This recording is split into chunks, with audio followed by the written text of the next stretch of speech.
नमस्कार दोस्तों, स्वागत है आपका प्रयास एजू हब के इस डिजिटल मंच पे। मैं कमल बाजी और आप मेरे साथ देख रहे हैं 6th ग्रेड थर्ड टास्क आधारित टेस्ट सीरीज 1.0 के L2 के मैथ्स के क्वेश्चनों का सॉल्यूशन मैं आपको करवाऊंगा। दिया गया है कि एक समीकरण के मूल अल्फा बीटा है, तो वह समीकरण जिसके मूल अल्फा इनवर्स और बीटा इनवर्स हो। किसी समीकरण के मूल अल्फा और बीटा होते हैं तो मेरे बंधु डेफिनेट सी बात है कि अल्फा प्लस बीटा क्या होता है, मूलों का योग क्या होता है। मूलों का योग होता है माइनस में x की पावर 1 का कोफिशिएंट, तो x की पावर 1 का कोफिशिएंट माइनस में तो माइनस a बट्टा एक्स स्क्वायर का कोफिशिएंट कितना आएगा c।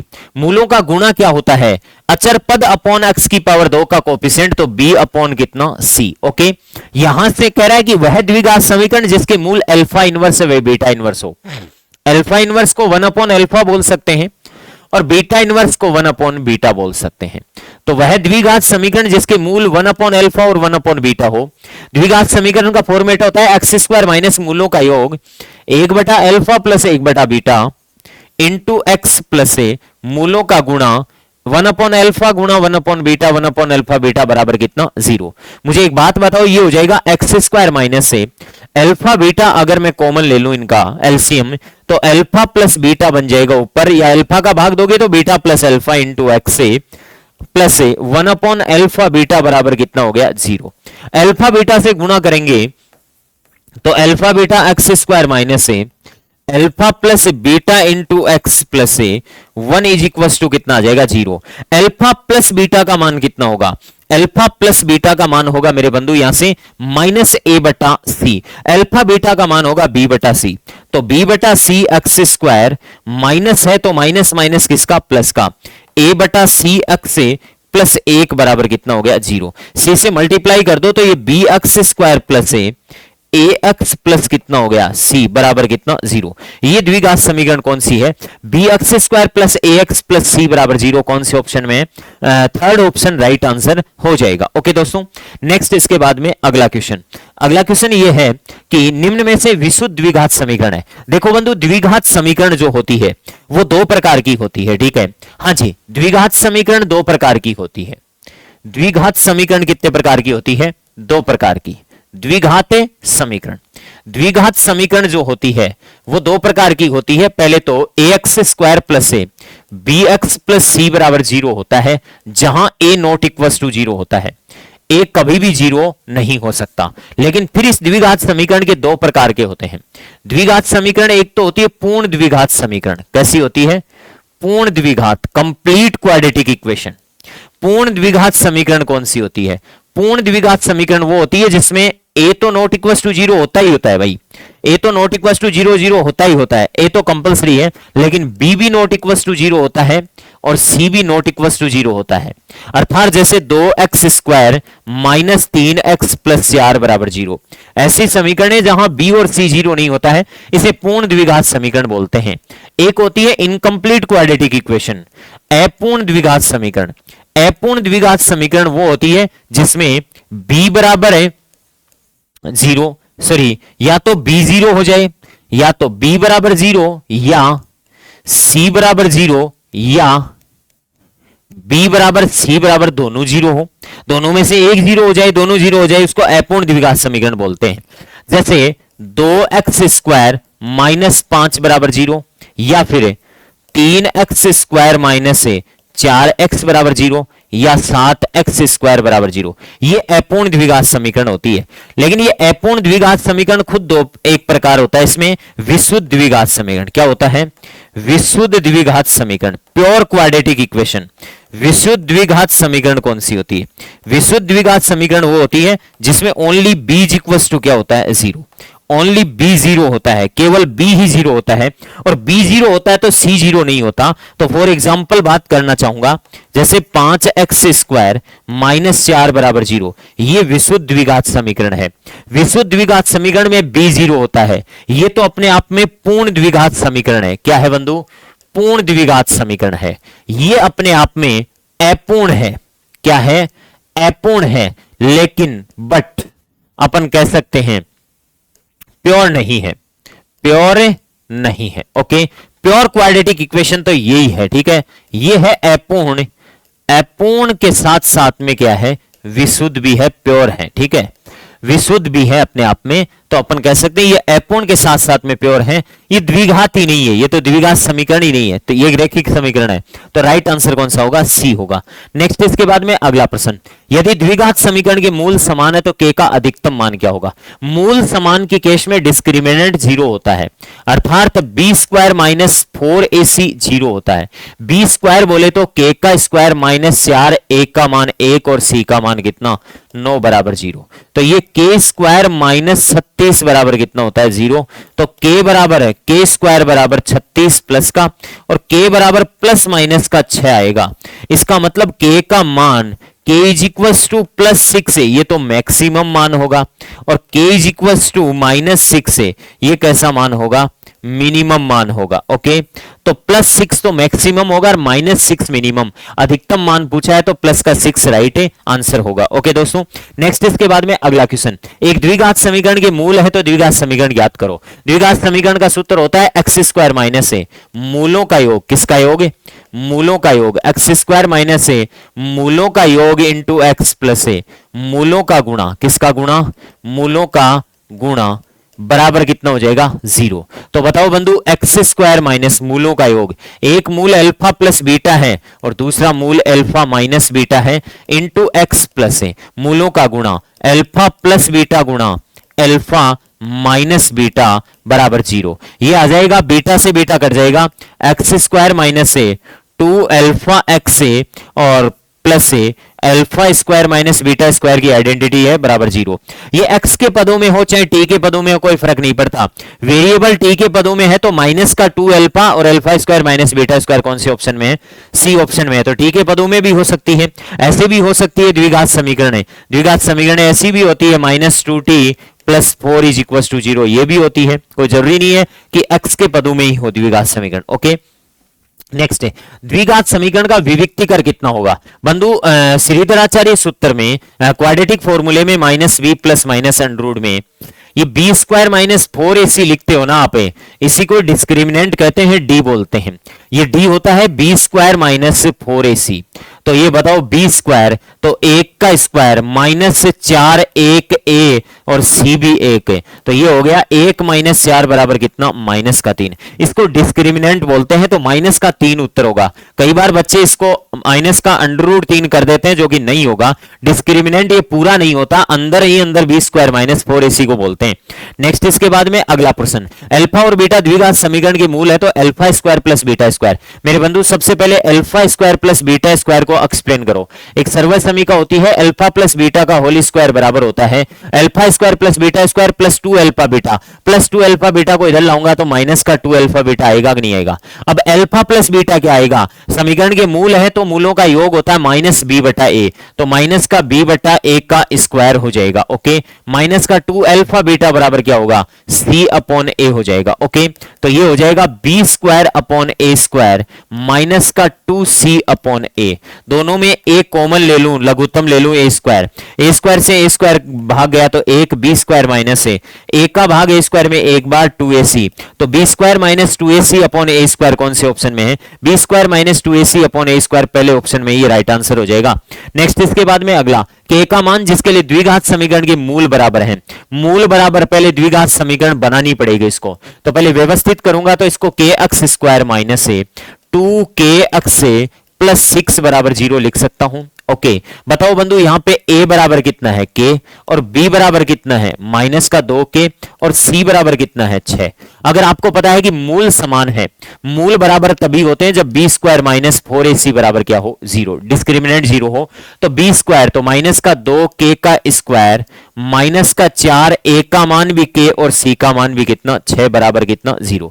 ये आपके पास में आ जाएगा 4k स्क्वायर बराबर है 4 6 24k प्लस का हो जाएगा, k से k कट जाएगा, k बराबर 24 में 4 का भाग कितनी बार? 6 बार। तो राइट आंसर कितना होगा? 6 हो जाएगा यहां से। ठीक है, नेक्स्ट अगला, द्विघात समीकरण का मूल है। द्विघात समीकरण का मूल है या क्वाड्रेटिक फॉर्मूला पूछ ले, आपको ऑप्शन में नहीं मिलेगा। बिकॉज क्यों नहीं मिलेगा? आप एक ही फॉर्मूला रट के रखते हो कि x is equal to minus B plus minus under root में B square minus 4ac upon 2a रट के रखते हो। लेकिन ये द्विघात समीकरण एक बार क्लर्क में पूछा गया है, प्रश्न है ये क्लर्क की एग्जाम में पूछा गया है कि क्वाड्रेटिक फॉर्मूला क्या होता है, द्विघात सूत्र क्या होता है।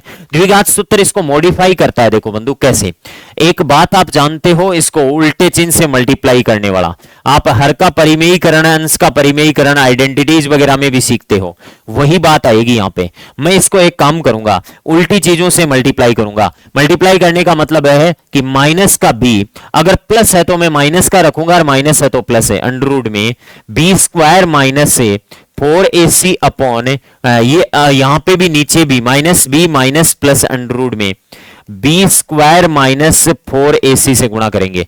अब मुझे एक बात बताओ कि इस x का मान कितना आएगा, x का मान आएगा, नीचे तो ये क्या बनेगा, नीचे तो ये बनेगा कि 2a तो अलग पड़ा रहेगा, ओके, और अलग से क्या पड़ा है, माइनस का b minus plus under root में बी स्क्वायर माइनस 4ac पड़ा है, कोई दिक्कत नहीं है। ऊपर क्या होगा, ऊपर बंधु a प्लस बी और a माइनस बी का सूत्र बन रहा है। कैसे बन रहा है मैं दिखाता हूं आपको, a प्लस बी और a माइनस बी का सूत्र कैसे बन रहा है। ये तो होगा a, ओके, और ये होगा b, ठीक बात है, ये होगा क्या b। a और b में एक बार प्लस है तो इधर माइनस है ऊपर, और इधर माइनस है तो उधर प्लस है, तो हमें तो एक प्लस एक माइनस एक प्लस चाहिए, तो a square minus B square का सूत्र बन जाएगा, तो माइनस का बी स्क्वायर बनेगा, तो माइनस का बी स्क्वायर, तो ओके, माइनस से a square minus B square में बी स्क्वायर माइनस 4ac ये रूट का स्क्वायर लगेगा, और रूट का स्क्वायर लगने का मतलब है रूट को हटा देना, और रूट हट जाएगा तो माइनस का बी स्क्वायर, ये तो प्लस का बी स्क्वायर हो जाएगा, ठीक है, ओके। माइनस में ये क्या बचेगा, अंडर रूट कट जाएगा, तो ये आएगा बी स्क्वायर माइनस से 4ac, और अपॉन में क्या आएगा 2a इंटू, ये देख लेना, ये बार बार डेरिवेशन एग्जाम में पॉसिबल नहीं है, सीधा याद रखना, इसको मैं बता दूं वो, ठीक है। हाँ जी, अपन देखिएगा इसको क्या सोल्व कर सकते हैं, इसको सोल्व कर सकते हैं, ये प्लस का और माइनस का बी स्क्वायर से बी स्क्वायर तो कट गया, ये माइनस माइनस प्लस का हो गया 4ac हो गया, तो नीचे 2c पड़ा है और 2a ऑलरेडी पड़ा है, नीचे क्या पड़ा है 2a ऑलरेडी पड़ा है, और ये हो गया माइनस का b और माइनस प्लस अंडर रूट में बी स्क्वायर माइनस 4ac। ये लो साहब, आंसर के बहुत ही नजदीक है। अब आपको क्या करना है वो देख लो, आपको करना है कि ये a से a को काटना है और 4 में 2 का भाग 2 बार देना है, तो ऊपर तो आ जाएगा 2c, कितना आ जाएगा 2c, और नीचे आ गया माइनस का b, माइनस प्लस बोल दो चाहे प्लस माइनस बोल दो, कोई फर्क नहीं पड़ता इस बात से, बी स्क्वायर माइनस 4ac। ये देखो ऊपर 2c आता है, 2c ऊपर 2c आ गया, और नीचे आ गया माइनस का b plus minus B square minus 4ac। कौन सा option, C option right answer होगा। अब कौन कौन से नहीं होंगे मैं बताता हूं बंधु। पहला तो पहले ही कट गया, क्यों कट गया, क्योंकि यहां पे कभी आपने प्लस का चिन्ह देखा है क्या, बी स्क्वायर प्लस 4ac गया। दूसरा कैसे कट गया आप मुझे बताओ, ये minus B plus minus B square minus ac होता है या 4ac होता है, यहां 4 चाहिए, ये कट गया। 2 कट गया, तो तीसरे को और चौथे पर विचार कर लो, तो तीसरा राइट आंसर हो जाएगा।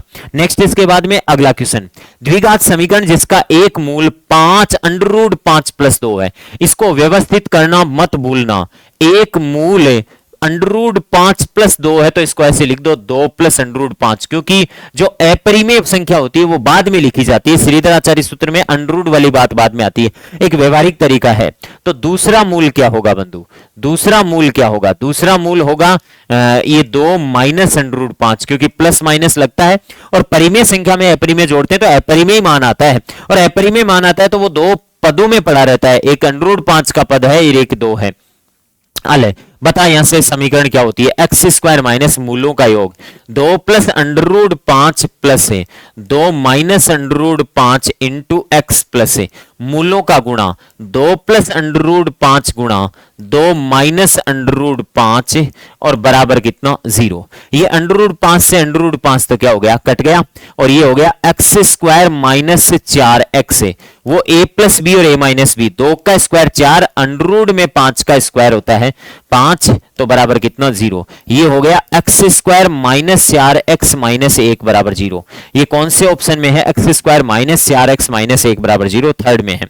नेक्स्ट इसके बाद में अगला क्वेश्चन, समीकरण के मूल समान है, समीकरण के मूल समान है बंधु। इस समीकरण में एक्स स्क्वायर का गुणांक a बराबर क्या है, 1 प्लस टी स्क्वायर। ओके, इस समीकरण में मुझे बताओ b का मान क्या है, 2tc है, और इस समीकरण में c का मान क्या है, c स्क्वायर माइनस ए स्क्वायर है। तो बताओ समीकरण के मूल समान कब होते हैं, जब b स्क्वायर माइनस 4ac बराबर 0 हो, तो b स्क्वायर बराबर क्या हो, 4ac। b स्क्वायर तो 2tc का होल स्क्वायर बराबर 4a का मान कितना है, 1 प्लस टी स्क्वायर। ओके, और c का मान कितना है, c स्क्वायर माइनस ए स्क्वायर। ओके, अब बताओ भाई 4t स्क्वायर सी स्क्वायर, 4t स्क्वायर, इसको अंदर गुणा कर दो, तो अंदर गुणा करोगे तो 4 प्लस ए 4t स्क्वायर इंटू सी स्क्वायर माइनस ए स्क्वायर। ओके, 4t स्क्वायर सी स्क्वायर बराबर 4c square minus 4a square plus 4c square T square और माइनस का 4 ए स्क्वायर टी स्क्वायर। लो भाई, दो तो कट गए आपके पास में, 4c स्क्वायर टी स्क्वायर से 4t स्क्वायर सी स्क्वायर कट गए, ये आ गया 0 बराबर 4 कॉमन ले लूं तो सी स्क्वायर माइनस ए स्क्वायर और माइनस का ए स्क्वायर टी स्क्वायर आ गया।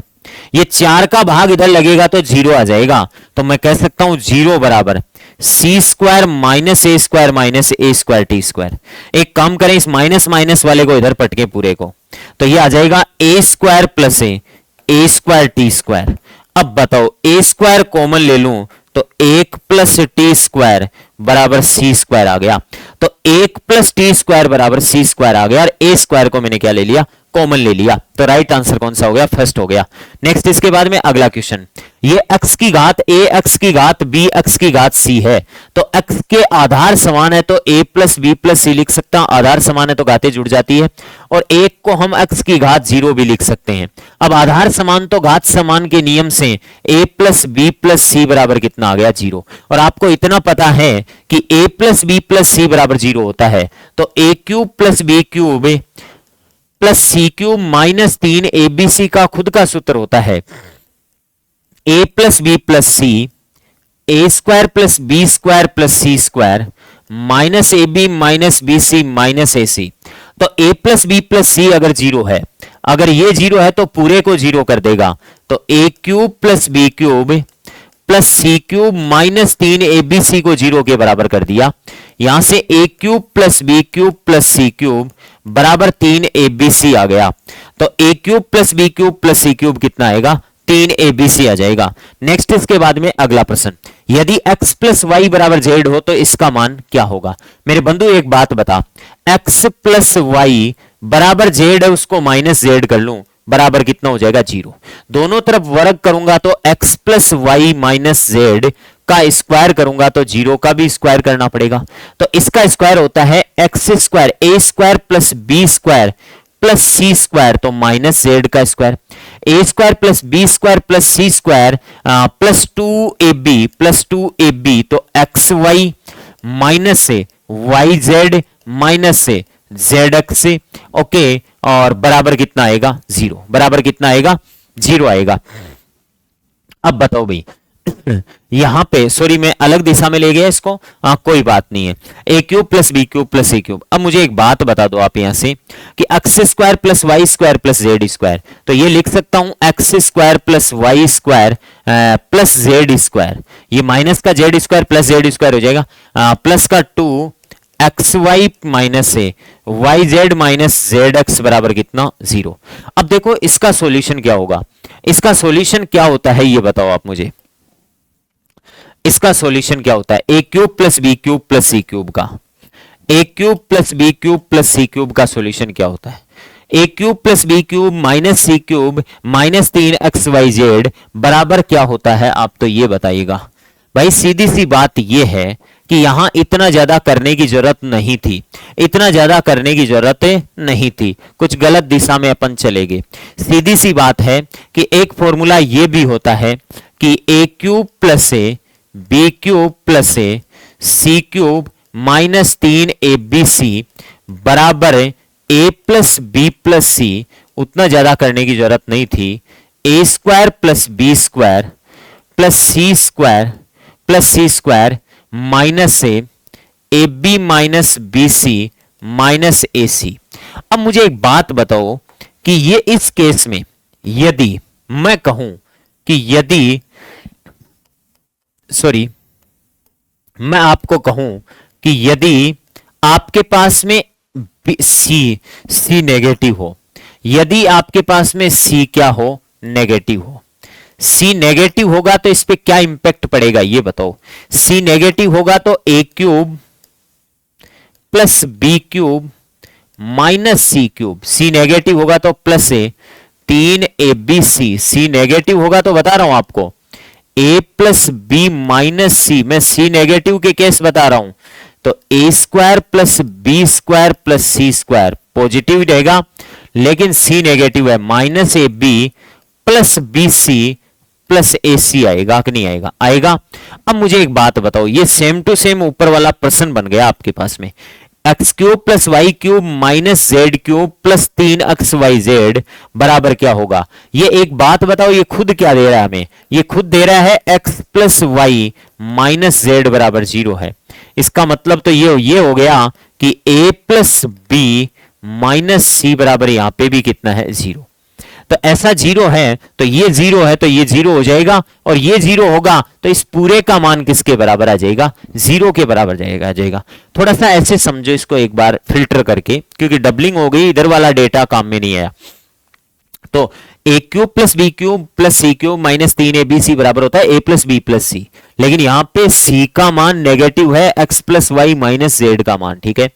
तो x plus Y minus z का मान नेगेटिव है तो या तो इसका क्यूब कर दो आप, इसका सीधा क्यूब कर दो, आपको ऐसे समझा देता हूं, इसका सीधा क्यूब कर दो आप, तो लो चलो छोड़ो, इसका सीधा ही क्यूब कर दो। क्यूब करोगे तो x plus Y minus Z की क्यूब करूंगा तो इधर 0 की भी क्या करूंगा, क्यूब। इसका मान आपके पास में वो आ ही जाएगा, a cube plus B cube minus c cube, और ये आ जाएगा प्लस का 3abc, आएगा कि नहीं आएगा, a प्लस बी की होल क्यूब, ये आ ही जाएगा आपके पास में, तो ये सेम टू सेम वो आ जाएगा, ठीक है। इसका मतलब ऐसे केसेस में इसका मान हमेशा कितना होता है बंधु, 0 होता है।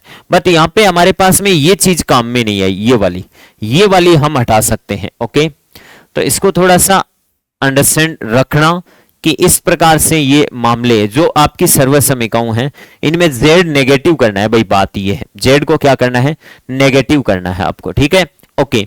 नेक्स्ट इसके बाद में अगला प्रश्न, x प्लस 1/x बराबर 5 है तो x क्यूब, वैसे तो n क्यूब, वैसे तो इसकी सीधी ट्रिक होती है n क्यूब माइनस से 3n होती है, n क्यूब करे तो 5 की क्यूब माइनस है 3 गुणा 5 15, 125 है, 5 5 25 25 5 125 में से 15 घटाओ 110 उत्तर आ जाएगा। या फिर दूसरा तरीका भी देख लो इसका, ये ट्रिक है याद ना रखो तो बंधु, x प्लस 1/x बराबर कितना है, 5 है, तो मैं एक काम करूं, दोनों तरफ क्यूब कर दूं, और दोनों तरफ क्यूब करूंगा तो a प्लस बी की क्यूब होती है ए cube plus B cube, a cube plus B cube plus a 3ab कोष्टक ए प्लस बी बराबर 5 की क्यूब कितनी, 125, ये कट ही गया तो x cube plus 1/x cube, और ये हो गया प्लस का 3 और x प्लस 1/x कितना है 5 बराबर 125।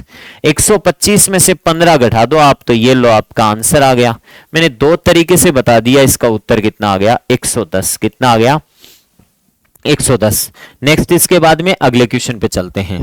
देखो बंधु, ऐसे प्रश्नों का सॉल्यूशन करना है तो सीधी सी बात है कि एक्स स्क्वायर माइनस से 3x प्लस 1 बराबर 0 है, पूरे समीकरण में x का भाग दे दो, x माइनस 3 प्लस 1/x बराबर 0 में x का भाग दिया 0, तो ये x प्लस 1/x बराबर माइनस का 3, उधर जाके किसका प्लस का 3। या तो सीधी ट्रिक लगा दो, इसकी सीधी ट्रिक लगा दो, n स्क्वायर माइनस 2 होता है, ठीक है। तो 3 का स्क्वायर 9 में से 2 घटा ले बंधु, कितना आएगा 7 आ जाएगा, या तो सीधा ट्रिक से, या फिर अब यहां पे स्क्वायर कर दे, क्या कर दे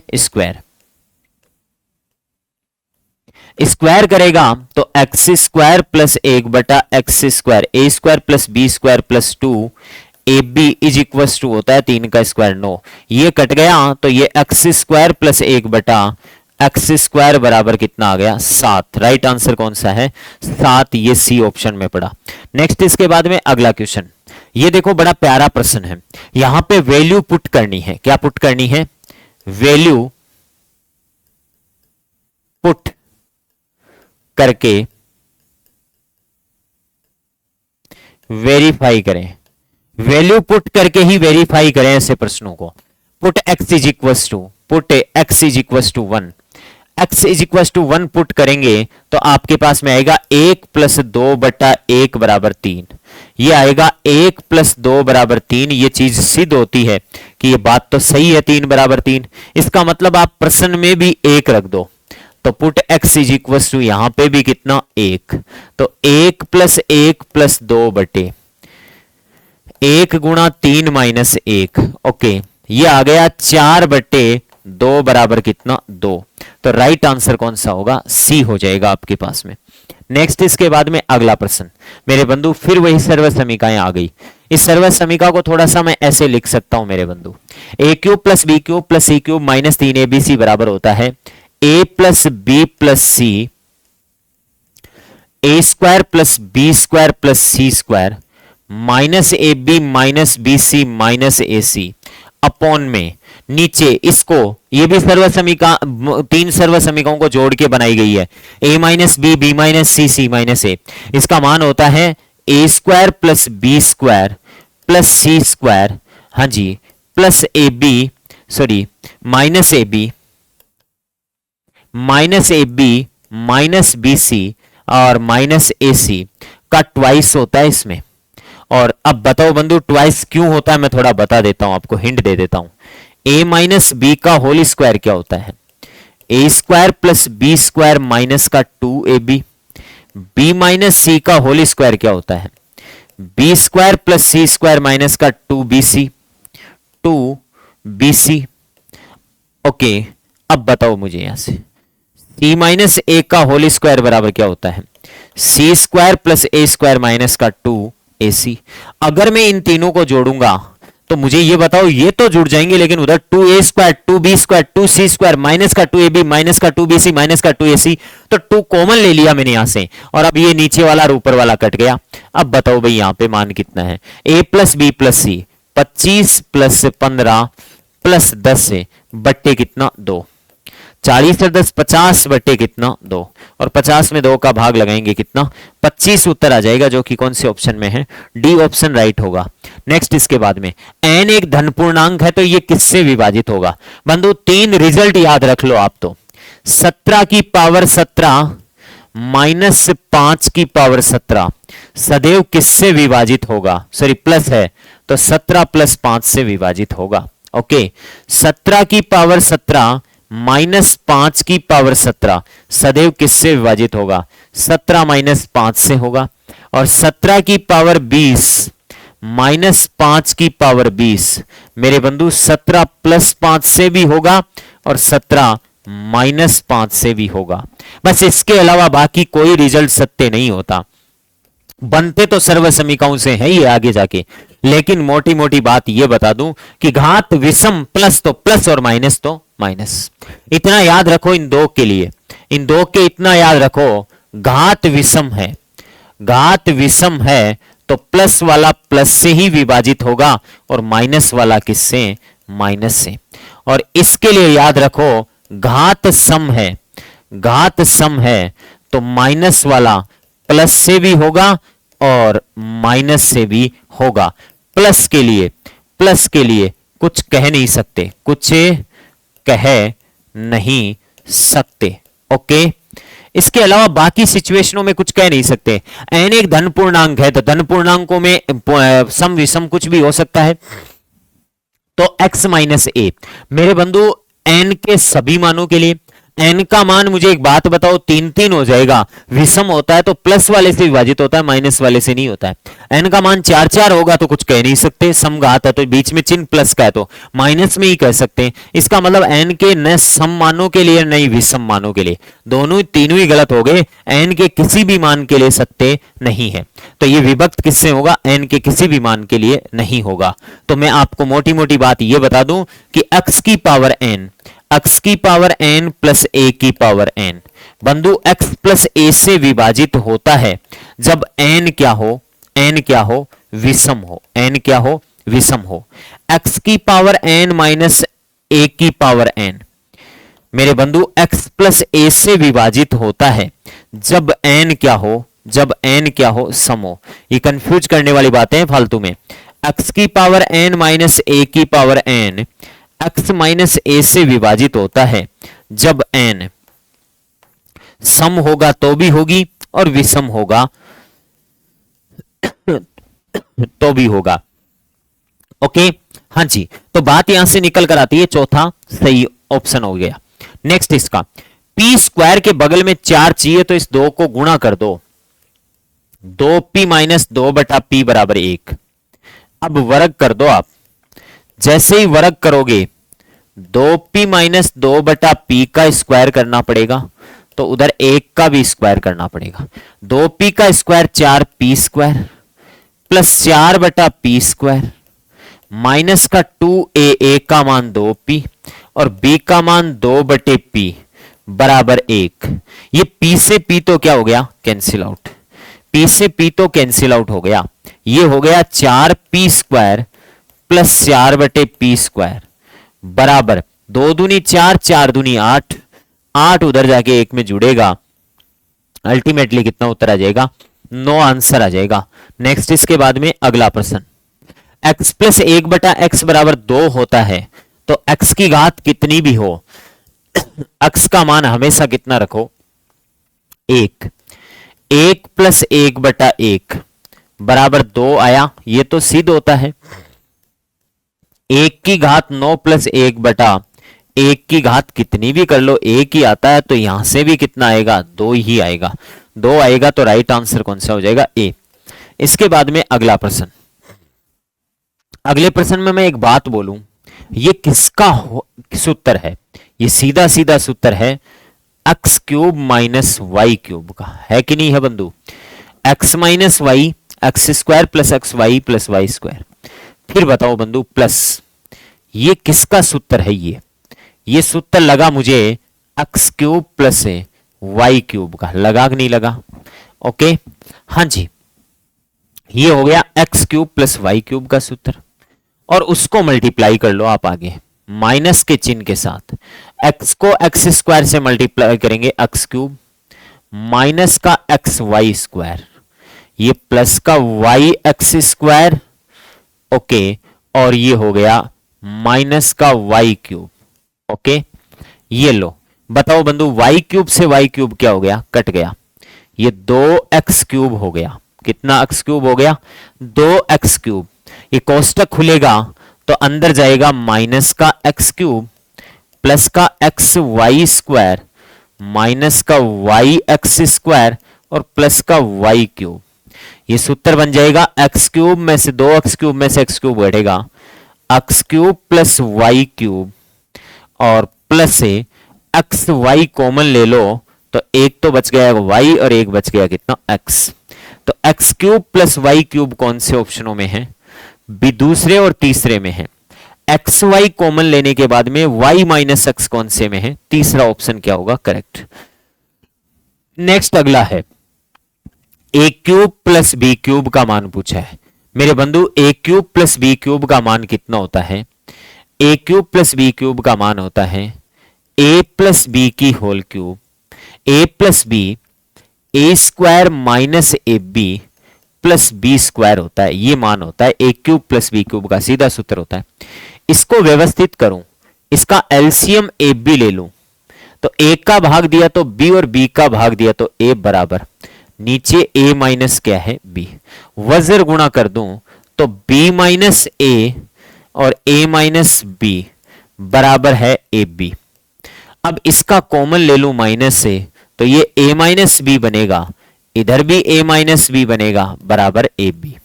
एक बात बताओ, ये हो जाएगा a माइनस बी और a minus B, a minus B का क्या हो गया, होल स्क्वायर बराबर ए बी हो गया।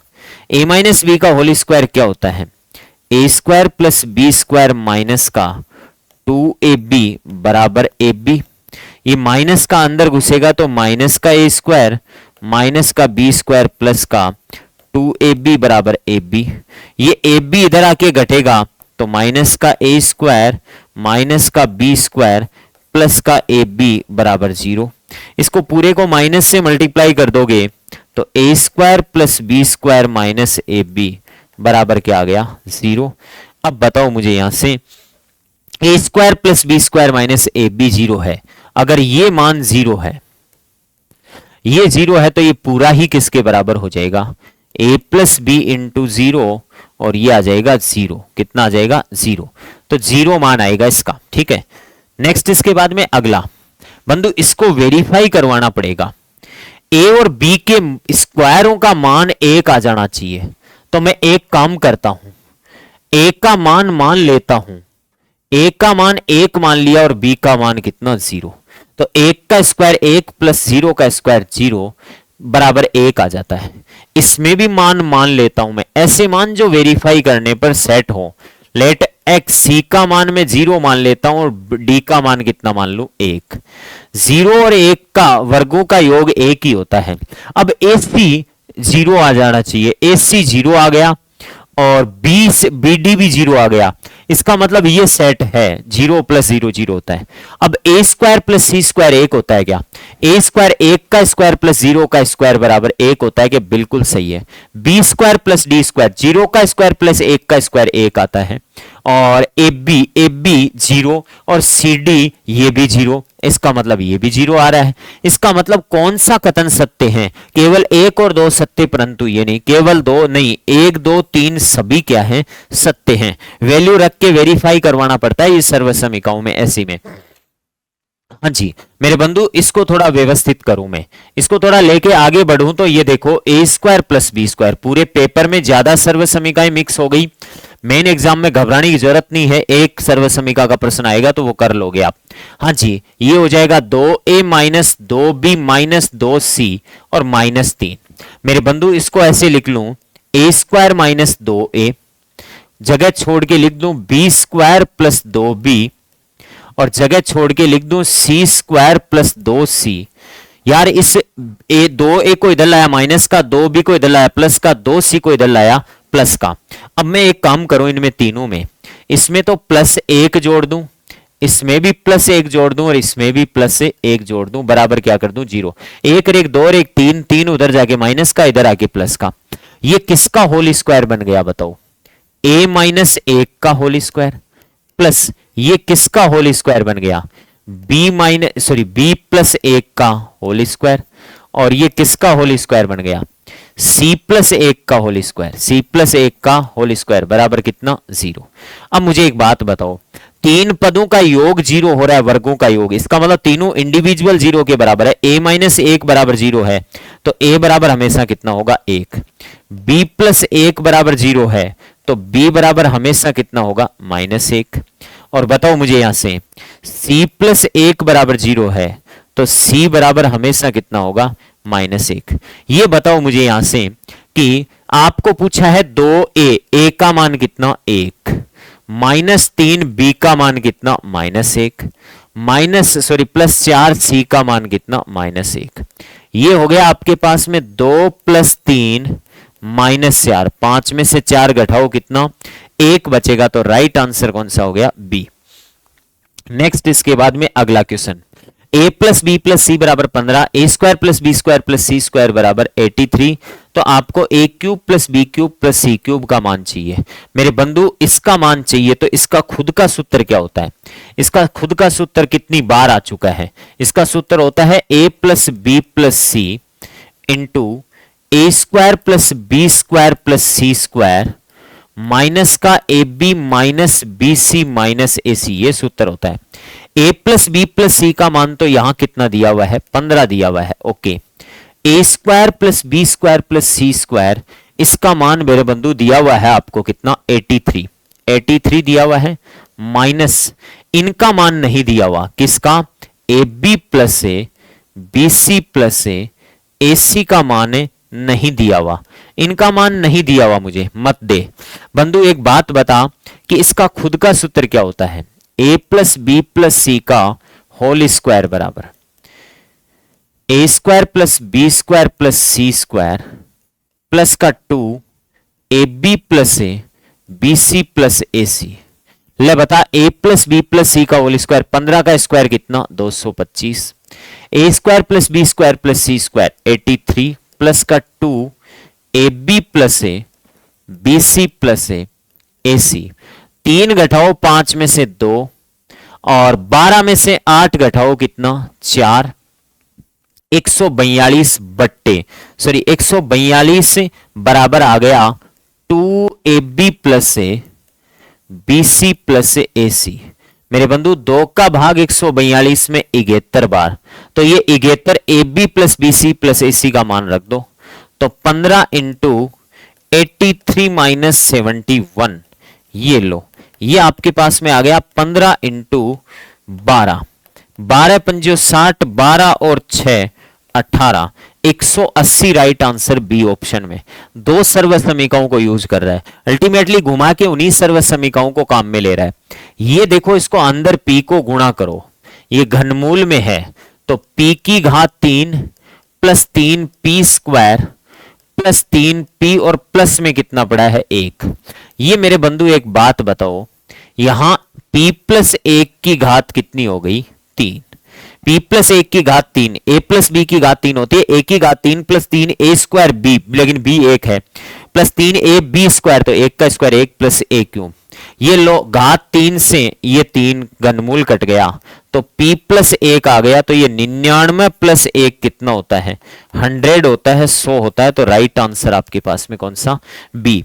नेक्स्ट इसके बाद में अगला क्वेश्चन है, इसके हर का परिमेयीकरण करता हूं, तो 1/√2 माइनस 1 है, इसके √2 प्लस 1 से गुणा कर देता हूं ऊपर नीचे। लो भाई, ऊपर तो मेरे पास में √2 प्लस 1 आ गया, लेकिन नीचे a प्लस बी और a minus B, a square 2 का स्क्वायर 2 माइनस 1, यह आ गया √2 प्लस 1 ही आ गया, क्योंकि नीचे तो 1 बचेगा। बराबर में लिख सकता हूं a√3 plus b√2 plus c।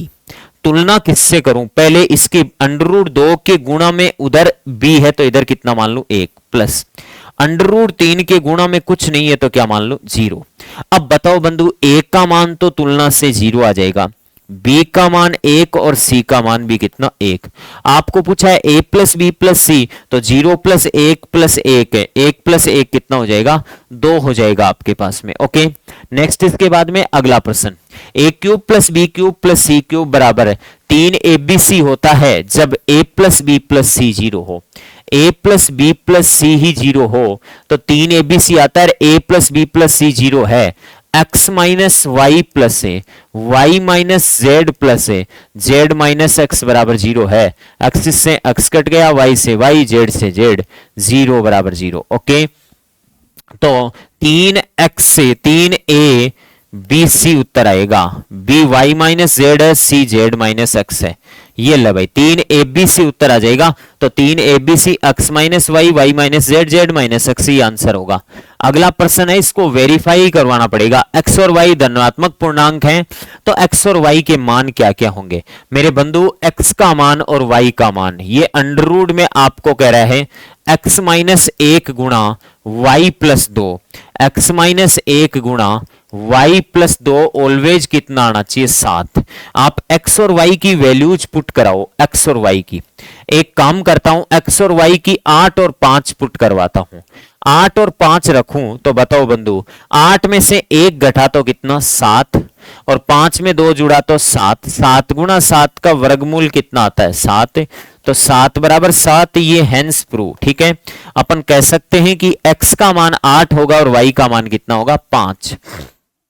Verify कराने के टेक्निकल तरीके, और ये प्रश्न ऐसे नहीं है, ये प्रश्न राजस्थान में नहीं तो किसी न किसी टेट की एग्जाम में आए हुए जरूर प्रश्न है ये। ठीक है, उठा के देख लीजिएगा। इन प्रश्नों को करने के लिए आपके पास में अप्रोच होनी चाहिए, सिंपल अप्रोच। ठीक बात है, ओके, सिंपल अप्रोच होनी चाहिए। वैल्यू रखना, रख दो, 15 में से 1 घटाओ कितना 14, और 12 में 2 जोड़ो, 14 गुणा 14 कितना होता है 14 का वर्गमूल 14 ही, 14 गुणा 14 का वर्गमूल 14, 7 नहीं आएगा। वेरीफाई करने पर यही सही बैठेगा। अगला प्रश्न क्या है, सर्व समीका कौन सी है? a प्लस बी और a माइनस बी का गुणनफल होता है a square minus B square, सर्व समीका। a प्लस बी का whole square a square plus 2ab plus B square, सर्व समीका है। a माइनस बी का whole square a square minus 2ab plus B square, सभी सर्व समीकाएं हैं। सभी क्या है? सर्व समीकाएं हैं। इन तीन को मानक सर्व समीका भी कहा जाता है। क्या कहा जाता है? इन तीन को मानक सर्व समीकाएं भी कहा जाता है। मानक सर्व समीकाएं भी कहा जाता है। ये मानक सर्व समीकाएं, ये मानक सर्व समीकाएं है। ये तीनों मानक सर्व समीकाओं के अंतर्गत भी आती है। हाँ जी, द्विघात समीकरण के हलों की प्रकृति क्या होगी? बंधु, द्विघात समीकरण के हलों की प्रकृति डी से डिसाइड होती है। डी होता है B square minus 4ac। Okay मेरे बंधु, बी स्क्वायर 6 का स्क्वायर माइनस से 4, 1 का मान 9 और सी का मान कितना? 1। लो 36 में से 36 घटाया तो कितना आ गया? 0। अब मुझे नहीं पता, मैं आपको बता देता हूं। अगर डी आपके पास में लेस देन 0 होता है, अगर डी आपके पास से इक्वल टू 0 होता है, डी ग्रेटर देन 0 होता है, तीन केस होते हैं। डी लेस देन 0 होता है तो मूल काल्पनिक होते हैं। मूल क्या होते हैं? काल्पनिक होते हैं। मूल क्या होते हैं? काल्पनिक होते हैं डी लेस देन 0 पर। डी ग्रेटर देन 0 पर मूल वास्तविक होते हैं। मूल क्या होते हैं? वास्तविक होते हैं। मूल वास्तविक होते हैं। और डी ग्रेटर देन 0 में भी मूल क्या होते हैं? वास्तविक होते हैं। चलो ठीक है, वास्तविक भी तो होते हैं, लेकिन जो काल्पनिक मूल होते हैं वो हमेशा समान होते हैं। काल्पनिक मूल हमेशा समान कहेंगे, असमान होते हैं। काल्पनिक मूल असमान होते हैं। डी बराबर 0 पे मूल समान होते हैं। मूल क्या होते हैं? समान होते हैं। हमारे पास में तो डी का मान 0 आया है, तो मूल वास्तविक व समान होंगे, काल्पनिक तो नहीं होंगे। वास्तविक व असमान नहीं, अपरिमेय मूल नहीं, बाद की बात है, वास्तविक व समान होंगे। अपरिमेय इसमें होते हैं, इसमें मूल क्या होते हैं? असमान होते हैं। असमान के साथ साथ में इसमें 2 केस और बनते हैं। 2 केस और बनते हैं, और वो क्या बनते हैं? सुनना मेरी बात बंधु। डी पूर्ण वर्ग है। अगर डी पूर्ण वर्ग है, डी क्या है? पूर्ण वर्ग, और डी पूर्ण वर्ग नहीं है। डी पूर्ण वर्ग नहीं। एक तो डी पूर्ण वर्ग है और एक डी पूर्ण वर्ग नहीं। डी अगर पूर्ण वर्ग है तो बंधु परिमेय मूल आएंगे। कैसे मूल आएंगे? परिमेय मूल आएंगे। और पूर्ण वर्ग नहीं है तो अपरिमेय मूल आएंगे। कैसे मूल आएंगे? अपरिमेय मूल आएंगे। ओके, पूर्ण वर्ग नहीं है तो अपरिमेय, तो डी ग्रेटर देन 0 की बात ही नहीं आ रही है, अपरिमेय तक जा ही नहीं सकता। ओके, तो राइट आंसर 4th। नेक्स्ट इसके बाद में वह कौन सा कथन है जिसमें व्यंजक को इस रूप में दर्शाया गया है कि एक संख्या के 10 गुणा और 16 का योग। एक संख्या के 10 गुणा, मान लिया वह संख्या क्या है? x है। x का 10 गुणा होता है 10x, ठीक है। 10 गुणा और 16 का योगफल, 10 गुणा और 16 का योगफल उस संख्या के 4/5 से बड़ा है। उस संख्या के 4/5, 4/5 उसी संख्या के उससे बड़ा है। तो 10x plus 16 greater than 4/5n से होगा। तो 10x plus 16 greater than 4/5n से वो संख्या n मान ली हमने, क्या मान ली? x मान ली। कोई फर्क इस बात से नहीं पड़ता। ओके दोस्तों, ये क्या कह रहा है? a प्लस बी की होल क्यूब बराबर a cube plus B cube. a plus B की whole cube, a plus B की होल क्यूब बराबर अगले ने कह दिया a cube plus B cube. पहले तो इसको सोल्व करना पड़ेगा। a प्लस बी की होल क्यूब होती है a cube plus B cube plus 3ab कोष्टक a प्लस बी बराबर आ जाएगा, खुद ने दिया है a cube plus B cube. इसने खुद ने दिया है a cube plus B cube. a cube plus B cube, a cube plus B cube से कट गए तो ये आ गया 3ab कोष्टक a प्लस बी, घटाया तो 0 बचा उधर, ठीक है। a cube plus B cube को उधर ले जाके माइनस का करके यहां क्या होता है? यहां बंधु 3 केस हैं। पहला केस तो ये है a बराबर 0 हो, केस फर्स्ट। ये तो केस फर्स्ट है मेरे बंधु। फर्स्ट केस क्या कहता है? फर्स्ट केस कहता है कि a को 0 के बराबर कर लो। किसके बराबर कर लो? a को 0 के बराबर कर लो। फर्स्ट केस तो ये कहता है a 0 के हो सकता है। हाँ जी, केस सेकंड क्या कहता है? केस सेकंड कहता है कि a को 0 क्यों, b को 0 के बराबर कर लो। और मेरे बंधु केस थर्ड क्या कहता है? केस थर्ड कहता है a को 0 b को 0 नहीं करो तो a बराबर माइनस बी रख दो, a बराबर माइनस बी। तीनों ही केस सेटिस्फाई होते हैं। a 0 हो गया तो पूरे को 0 कर गया, b 0 हो गया तो पूरे को 0 कर गया, a का मान माइनस बी हो गया तो माइनस बी और प्लस बी जुड़ेंगे तो 0 आ जाएगा। इसका मतलब a 0 या b 0 या a बराबर माइनस बी होगा इसमें सही केस, ठीक है। समीकरण को संतुष्ट करने वाला मान। निम्नलिखित में से कौन सा सही नहीं है? ये गणितीय व्यंजक नहीं है। बिकॉज क्यों नहीं है? ये सत्य नहीं है, ये असत्य है बंधु, ये असत्य क्यों है? ये गणितीय व्यंजक है। गणितीय व्यंजक कौन से होते हैं? गणितीय व्यंजक होते हैं कांस्टेंटों के बीच में संक्रियाएं लगी होती है। 2 गुणा 3 भाग 5 प्लस 4, ये गणितीय व्यंजक होते हैं। एक होते हैं बंधु बीजीय व्यंजक, अल्जेब्रिकल एक्सप्रेशन। बीजीय व्यंजक वो होते हैं जिनमें चर और अचर राशि का संयुक्त रूप होता है। 2x² प्लस 4x प्लस √3, ये बीजीय व्यंजकों की श्रेणी में आते हैं। तो ये गणितीय व्यंजक है, ये कह रहा नहीं है। गुणन संक्रिया गणितीय व्यंजकों पर की जा सकती है, मतलब रिक्वेस्ट कर रहा है, बिल्कुल की जा सकती है, सही बात है। व्यंजक को और अधिक सरल नहीं किया जा सकता। ये तो वो बात हो गई कि आपने इसमें क्या किया है, आपने इसमें मान लो x प्लस 5 गुणा x प्लस 5 था, इसको सोल्व किया तो x² plus 5x plus 5x plus 25, इसको कर दिया x² plus 10x plus 25। Solve किए हुए को और आगे क्यों बखेर रहे हो आप? इसको और अधिक सरल नहीं किया जा सकता, ये बात सत्य है। इसको और अधिक क्या सरल करोगे? आपको कोई कहे 7 को 5 से गुणा करो और सोल्व करो तो 7 5 35 होता है। अब आप इसको 30 प्लस 5 लिखो, 32 प्लस 3 लिखो, क्या मतलब है? सोल्व हो चुका है।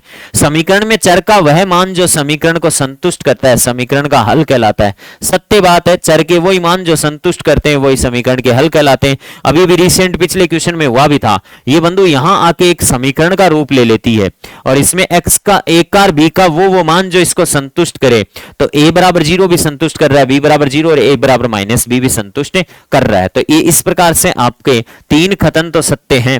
3 कथन तो मेरे बंधु क्या है? सत्य हैं। ये ऊपर वाला सत्य नहीं है, ये गणितीय व्यंजक होते हुए कह रहा नहीं है। इसमें क्या करेंगे बंधु? पूरी समीकरण में ऊपर नीचे x का भाग दे दो। ऊपर x का भाग लगाओगे तो 1, नीचे x का भाग लगाओगे तो x - 2 प्लस 1/x बराबर 1/4। वज्र गुणा कर दो आप तो 4 बराबर आ जाएगा x - 2 प्लस 1/x है। तो ये x प्लस 1/x बराबर कितना आ गया? 4 में 2 जोड़ दो कितना? 6। एक तो डायरेक्ट ट्रिक होती है, एक बार क्यूब कर दो। डायरेक्ट ट्रिक तो क्या होती है? डायरेक्ट ट्रिक तो ये होती है n क्यूब माइनस 3n होती है। तो ये 6 की क्यूब 216 में से 3 गुणा 6 18 घटा लो 198 उत्तर आ जाएगा। और 198 ये पड़ा, ठीक है। एक दूसरा तरीका ये भी है कि क्यूब भी कर सकते हो आप। क्या कर सकते हो?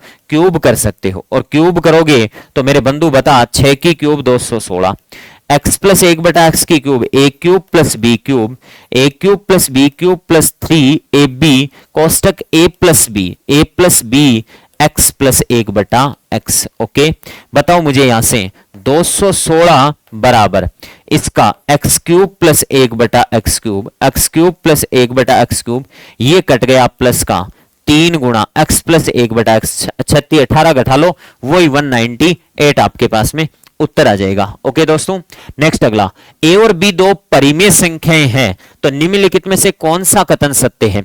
दो परिमेय संख्या ले लेता हूं 5, a बराबर 5 ले लेता हूं और b बराबर कितना ले लूं? 6। पहला कथन a बराबर 5, सॉरी पहला कथन कह रहा है a बड़ा है b से, सभी कह रहे हैं a बड़ा है b से। तो एक काम कर लेता हूं मैं, एक काम करूं, a का मान 6 की जगह कितना 5 की जगह कितना ले लूं? 7। तो a का मान 7 है, वो बड़ा है किससे? 6 से। तो मेरे बंधु एक बात बता, इससे 1/7 जो होता है वो बड़ा होता है क्या 1/6 से? 1/7 बड़ा होता है क्या? ये होता है 10 में 7 का भाग दोगे तो 0.1 और इधर दोगे 0.1, लेकिन पॉइंटों में और आगे बढ़ेंगे। चलो आपको ये मान ही कंफ्यूज कर रहे हैं तो मान में और सिंपल ले लेता हूं, ठीक है। हाँ जी, मुझे तो यहां से पता लग रहा है लेकिन मान और सिंपल ले लेता हूं। ए का मान तो मान लेता हूं 3 और बी का मान लूं कितना? 2। बंधु बताओ 1/3 बड़ा होता है क्या 1/2 से? 1/3 होता है 0.3 और ये होता है 0.5। ये सार्थक बात है क्या? बड़ा होता है क्या 0.3? बड़ा नहीं होता, गलत है। हाँ जी, a का मान 3 मान लूं, b का मान 2। ये कह रहा है कि 1/3 छोटा होता है 1/2 से, सॉरी छोटा होता है, तो 1/3 का मतलब होता है 0.3 और 1/2 का मतलब होता है 0.5। बिल्कुल साहब ये बात क्या है, सत्य है। ये कह रहा है ए बी से बड़ा है तो 3 और 2, क्या ये बराबर होता है क्या? 1/3 बराबर 1/2? नहीं साहब, ये बराबर नहीं होते, ये कथन क्या है, गलत है। फिर कह रहा है ए बड़ा है बी से तो 3 बड़ा है 2 से, तो 1/1 का मान निर्धारित नहीं किया जा सकता। क्यों नहीं निर्धारित किया जा सकता? 1/1 का मान होगा 1 कितना 3, जो आ जाएगा 0.33333333 dot dot, non recurring non repeating, okay, non terminating number आ जाएगी। तो बताओ बंधु, यहां पे ये आपके पास में रिकरिंग नंबर है, तो ये भी गलत हो जाएगा। तो राइट आंसर कौन सा हो जाएगा? 2 नंबर। नेक्स्ट अगला, समीकरण के मूलों का योगफल क्या है? बंधु इस समीकरण के मूलों का योगफल का सीधा सूत्र होता है -b/a। मेरे बंधु बता, माइनस का b/a से b का मान ऑलरेडी माइनस का है, तो माइनस का 5 बटे कितना, सॉरी माइनस का 5 बटे कितना आ जाएगा, माइनस का 5/1 आ जाएगा। तो इससे समीकरण के मूलों का योग कितना आएगा? 5। मूल निकालने की रिक्वायरमेंट नहीं है। और ये कह रहा है कि ये अपने आप में, सॉरी साइंस के क्वेश्चन। डियर स्टूडेंट, सभी को नमस्कार। प्रयास के ऑनलाइन प्लेटफॉर्म पर आप सभी का हार्दिक स्वागत है। हमारी जो टास्क आधारित टेस्ट सीरीज चल रही थी 1.0, उसमें जो आज पेपर हुआ था, पेपर नंबर 13, उसमें जो फिजिक्स के पार्ट के क्वेश्चन के सॉल्यूशन हम करने जा रहे हैं, जो सौरमंडल से संबंधित था। देखो, सबसे पहला प्रश्न था, सबसे ठंडा ग्रह कौन सा है? तो सबसे ठंडा ग्रह वो होगा जो सूर्य से अधिकतम दूरी पर कौन सा होगा? प्लूटो। कौन सा होता है? प्लूटो सबसे ठंडा। अगला प्रश्न देखिए, निम्न में से किस ग्रह का नाम प्यार की रोमन देवी के नाम से जाना जाता है? देखो, ये बहुत से प्रश्न हैं जिनके अलग अलग उपनाम हैं और उनसे लगभग एक प्रश्न रहता है। तो प्यार की रोमन देवी कहा जाता है सैटर्न, मतलब शनि को। किसको कहा जाता है? शनि को कहा जाता है। अगला देखिए, निम्न में से कौन सा कथन क्या सत्य नहीं है? आपसे पूछा गया, गलत कथन है। पृथ्वी को नीला ग्रह भी कहते हैं, नीला ग्रह कहा जाता है, सही बात है, पृथ्वी को नीला ग्रह भी कहते हैं। अगला देखिए, शुक्र को पृथ्वी का जुड़वा ग्रह भी कहा जाता है, सही बात है, क्योंकि ये क्या है, शुक्र की जो संरचनाएं है वो पृथ्वी के समान है, तो जुड़वा ग्रह। शनि एक आंतरिक ग्रह नहीं भाई, शनि आंतरिक ग्रहों में शामिल नहीं है, बाह्य ग्रह है, तो यही आपका ऑप्शन है। बुध सूर्य के चारों ओर एक परिक्रमण में कितना 88 दिन का समय लेता है? सही बात है, 88 दिन में वो एक सूर्य के चारों ओर एक चक्कर लगाता है। ये भी सही है, ये भी सही है। तो गलत कौन सा कथन है? ऑप्शन सी गलत है। तो आपसे पूछा गया कि गलत पूछा गया, तो पृथ्वी सूर्य शनि क्या है? बाह्य ग्रह है। अगला है, निम्न में से किस ग्रह के प्राकृतिक उपग्रह, किस ग्रह के प्राकृतिक उपग्रह नहीं है? कौन सा ऐसा ग्रह है? देखो, मंगल का भी है, पृथ्वी का भी है, बृहस्पति का भी है, तो किसका नहीं है? ये सीधी सी बात है, शुक्र का। कौन सा है? शुक्र का। एक और ग्रह है, उसका भी नहीं है, शायद आगे एक प्रश्न और आएगा इसका। अगला, क्षुद्र ग्रह निम्न कक्षाओं में चक्कर लगाते हैं, क्षुद्र ग्रह कहां पर होते हैं? बहुत ही अच्छा प्रश्न है। क्षुद्र ग्रह आपसे दिया गया है शनि और बृहस्पति ग्रह, मंगल और बृहस्पति ग्रह, पृथ्वी और मंगल ग्रह, मंगल और यूरेनस ग्रह। बहुत ही अच्छा क्वेश्चन है कि दो ग्रहों के बीच में ये जो क्षुद्र ग्रह हो चक्कर लगाते हैं, तो कौन से ऐसे ग्रह हैं उसके मध्य ये चक्कर लगाएंगे? तो ये आपको पता होना चाहिए, कौन सा? मंगल और बृहस्पति ग्रह के बीच में ये चक्कर लगाते हैं। कौन से? मंगल और बृहस्पति ग्रह की कक्षाओं के बीच में होते हैं ये क्षुद्र ग्रह और उनके मध्य ये चक्कर लगाते हैं। अगला देखिए, निम्न में से किस ग्रह को घूर्णन और परिक्रमण एक समान समय लगता है? मतलब कि सूर्य के चारों ओर ऐसा कौन सा ग्रह है जिसको घूमने में और उसके परिक्रमण में समान समय लगता है? कौन सा ग्रह है ऐसा? तो आपको पता होना चाहिए ऐसा कौन सा ग्रह है,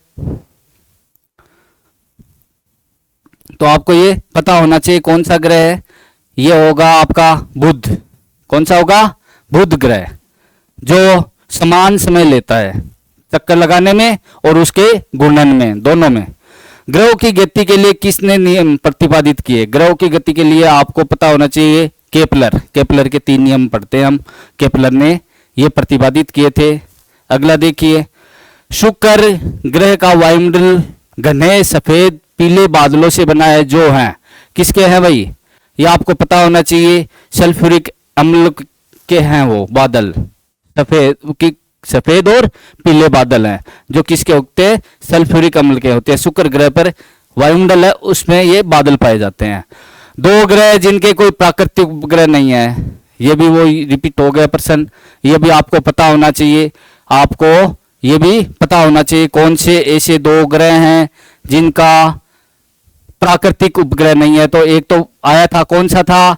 एक तो था बुध था वहां पे, और एक शुक्र। 2 ग्रह हैं जिनका कोई प्राकृतिक उपग्रह नहीं है। अगला प्रश्न देखिए, सौर मंडल में कौन सा ग्रह की विशेषता है कि वो पूर्व से पश्चिम की ओर घूर्णन करता है?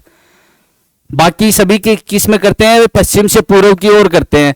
तो ऐसे कौन से ग्रह हैं जिसकी पूर्व से पश्चिम की ओर, पूर्व से पश्चिम की ओर ग्रह करता है? शुक्र। कौन सा करता है? शुक्र ग्रह, जिसकी गति किस प्रकार से होती है, घूर्णन किस प्रकार से करता है? वो पूर्व से पश्चिम की ओर होता है। अगला देखिए, निम्न में से कौन सा ग्रह लुढ़कता हुआ प्रतीत होता है? लुढ़कता हुआ प्रतीत देखो कौन सा होगा आपका लुढ़कता हुआ प्रतीत? आपको यूरेनस। कौन सा है लुढ़कता हुआ प्रतीत? क्योंकि उसकी साइज इस प्रकार की होती है, वो लेटा हुआ होता है, तो वो लुढ़कता हुआ आपको प्रतीत होता है। तो यूरेनस ग्रह है जो लुढ़कता हुआ प्रतीत होता है। अगला प्रश्न देखिए, अगला, सूर्य से बढ़ती दूरी के अनुसार ग्रह को निम्न में से किस ग्रह, देखो सूर्य से जिस प्रकार से दूरी पर हम चलते हैं तो ग्रह कौन कौन से आते हैं ये आपको पता होना चाहिए। देखो सूर्य से चले तो सबसे पहले आएगा बुध, उसके बाद में आएगा शुक्र, उसके बाद में आएगा पृथ्वी, उसके बाद में मंगल। इस प्रकार से चलते जाएंगे। तो आपसे 4 ऑप्शन पूछा गया, तो क्या है? बुध, शुक्र, पृथ्वी, मंगल, ये 4 है। ये आपका बायोलॉजी से संबंधित है, जो बायोलॉजी वाले सर इनके सॉल्यूशन करवाएंगे। ओके, धन्यवाद सभी को। नमस्कार दोस्तों, ग्रेड 3 की अपनी जो टास्क आधारित टेस्ट सीरीज चल रही है उसके जो बायोलॉजी के, इस बार केमिस्ट्री तो है नहीं, बायोलॉजी की जो क्वेश्चंस हैं उनका मैं आपको सॉल्यूशन प्रोवाइड करता हूं। पहला जो क्वेश्चन है 129, वो कह रहा है निम्न में से कौन सा कथन सत्य है? ठीक है, विटामिन पोषकों का एक ऐसा वर्ग है जिसका मानव शरीर द्वारा जैव संश्लेषण नहीं होता। बिल्कुल विटामिन का जैव संश्लेषण नहीं होता। कुछ विटामिन हमारे लीवर में बनते हैं जैसे विटामिन ए है, बाकी अधिकांश विटामिनों का जैव संश्लेषण नहीं होता है, विटामिन ए और डी को छोड़कर। ठीक है, विटामिन ई और डी जल में घुलनशील है, ये बात गलत है क्योंकि जल में घुलनशील विटामिन है बी और सी। विटामिन बी और सी जल में वसा में घुलनशील नहीं, ये जल में घुलनशील नहीं, ये भी गलत है। तो पहला कथन जो है वो सही है, बाकी दोनों के दोनों कथन गलत है। ए का निर्माण लीवर में होता है, डी का निर्माण हमारी त्वचा में 7 हाइड्रोक्सी कोलेस्ट्रॉल की उपस्थिति में सनलाइट के द्वारा होता है। ठीक है, स्रावी मसूड़े और भंगुर हड्डियां किसकी कमी से होती हैं? तो आपको पता है कि मसूड़े जो है वो स्रावी हो जाते हैं विटामिन सी की कमी से, और हड्डियां भंगुर हो जाती हैं किसकी कमी से? हड्डियां भंगुर हो जाती हैं कैल्शियम की कमी से भी हो जाती हैं, विटामिन सी का भी योगदान है, विटामिन डी का भी योगदान है, और इसका उत्तर करेंगे अपन विटामिन सी। अगला जो प्रश्न है वो है निम्नलिखित में से कौन सा विटामिन है? तो आपको पता है फ्रक्टोज जो है वो कार्बोहाइड्रेट है, शर्करा है, विटामिन नहीं है। कोलेस्ट्रॉल एक प्रकार की वसा है, और लैक्टोज जो है वो एक प्रकार की शर्करा है। कौन है जो विटामिन है? तो राइबोफ्लेविन जो है वो विटामिन B2 है। राइबोफ्लेविन जो है वो विटामिन B2 है, एक प्रकार का विटामिन है। अगला जो प्रश्न है वो क्या कह रहा है? निम्नलिखित में से कौन सा एक पशुजन्य रोग नहीं है? तो रेबीज कुत्ते से फैलता है, पशुजन्य रोग है। सार्स रोग, ये भी पशुजन्य रोग है। प्लेग जो है ये भी चूहों से फैलता है, पशुजन्य रोग है। बेरी बेरी रोग जो है ये विटामिन B1 की कमी से होता है, और विटामिन की कमी से होने वाले रोग पशुजन्य रोग नहीं होते। विटामिन की कमी से होने वाले जो रोग होते हैं वो कहलाते हैं अभाव रोग। क्या कहलाते हैं? अभाव रोग कहलाते हैं। अगला जो प्रश्न है वो कहे कि एकल कोशिका प्रोटीन, एकल कोशिका प्रोटीन है स्पाइरुलिना, ये एक कोशिकीय शैवाल है और प्रोटीन का सबसे अच्छा स्रोत है स्पाइरुलिना शैवाल। अगला क्वेश्चन है टोकोफेरोल, टोकोफेरोल जिसको अपन विटामिन ई भी कहते हैं, कौन से पशु के दूध में? तो बकरी के दूध में सबसे ज्यादा पाया जाता है। बहुत सारे लोगों ने इसमें क्वेश्चन, इसका उत्तर ऊंट किया होगा। ऊंट के दूध में, ऊंटनी के दूध में विटामिन सी पाई जाती है। ठीक है। यीस्ट किसका सबसे अच्छा स्रोत है? तो यीस्ट जो है वो विटामिन, यीस्ट जो है वो प्रोटीन का अच्छा सोर्स है भी, यीस्ट खमीर। ठीक है, विटामिन डी बी, हाँ, प्रोटीन का अच्छा स्रोत है। अगला जो प्रश्न, प्रोटीन की कमी से कौन सा रोग होता है? रिकेट्स जो है वो विटामिन डी की कमी से होता है। हेमरेज मतलब खून का नसों से बाहर आना, कई कारण हो सकते हैं। एनीमिया मतलब खून की कमी। क्वासियोरकर और मरासमस जो होते हैं वो प्रोटीन की कमी से होने वाले रोग हैं। अगला जो प्रश्न है, 1 ग्राम वसा से, तो 1 ग्राम वसा से लगभग 9 किलो कैलोरी ऊर्जा प्राप्त होती है। 1 ग्राम प्रोटीन से लगभग 4.1 से 4.3 किलो कैलोरी ऊर्जा प्राप्त होती है। और 1 ग्राम कार्बोहाइड्रेट से 4 किलो कैलोरी ऊर्जा प्राप्त होती है। कैलोरी मान के आधार पे सबसे अच्छा स्रोत है वसा और सबसे खराब स्रोत है कार्बोहाइड्रेट। लेकिन हम जो ऊर्जा प्राप्त करते हैं वो सबसे ज्यादा कार्बोहाइड्रेट से प्राप्त करते हैं, क्योंकि हमारे भोजन का सबसे बड़ा अवयव कौन है? कार्बोहाइड्रेट। वसा जो होती है वो हमारे भोजन में बहुत ही कम मात्रा में होती है। ठीक है, तो ये भी आपको याद रखनी है। अगली बात, निम्नलिखित में से कौन सा खनिज अनुपूरक बच्चों में अत्यधिक दस्त के उपचार के लिए जिंक की टेबलेट दी जाती है? तो जिंक जो है वो दस्त के उपचार के लिए आवश्यक है। जिंक हमारे शरीर में इम्यूनिटी को भी बूस्ट करता है, प्रतिरोधक क्षमता को बढ़ाता है। आपने देखा होगा कोविड के दौरान दुकानों में जिंक की टेबलेट नहीं मिलती थी, क्योंकि जिंक जो है वो प्रतिरोधक क्षमता को बढ़ाता है। टमाटर जो है, टमाटर के बीजों में ऑक्जेलिक अम्ल पाया जाता है। यही अम्ल होता है जो बाद में पथरी का कारण भी बनता है। टार्ट्रिक अम्ल इमली में पाया जाता है, अंगूर में पाया जाता है। सिट्रिक अम्ल जो होता है वो नींबू वंश के फलों में पाया जाता है। और एसिटिक अम्ल जो है इससे बनता है सिरका। इससे क्या बनता है? सिरका बनता है। उसके बाद में कौन सा सबसे मीठी शर्करा है? तो आपको पता है फ्रक्टोज जो है वो सबसे मीठी शर्करा है। फ्रक्टोज जो है वो सबसे मीठी शर्करा है। कौन सा भोजन 16 किलो कैलोरी प्रति ग्राम के आधार पर ऊर्जा प्रचुरतम होती है? तो किलो कैलोरी प्रति ग्राम आधार पर वसा में सबसे ज्यादा ऊर्जा होती है। सब्जियां और फल कार्बोहाइड्रेट के स्रोत है। अनाज जो है वो कार्बोहाइड्रेट के स्रोत है। दूध जो है वो कार्बोहाइड्रेट, कुछ मात्रा में वसा। तेल व वसा ये जो है ये सबसे ज्यादा ऊर्जा के स्रोत है प्रति ग्राम, किलो कैलोरी प्रति ग्राम के आधार पे, क्योंकि किलो कैलोरी प्रति ग्राम के आधार पे वसा जो है उसमें सबसे ज्यादा ऊर्जा होती है और ये सारे स्रोत वसा के स्रोत है। सूची को सूची 2 से सुमेलित करना है। तो विटामिन ए का रासायनिक नाम आपको पता है रेटिनोल होता है। विटामिन डी का रासायनिक नाम आपको पता है कैल्सीफेरोल होता है।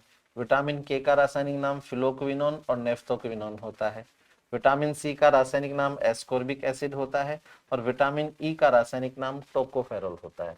तो ए में 3, बी में 2, सी में 1, डी में 5, ई में 4।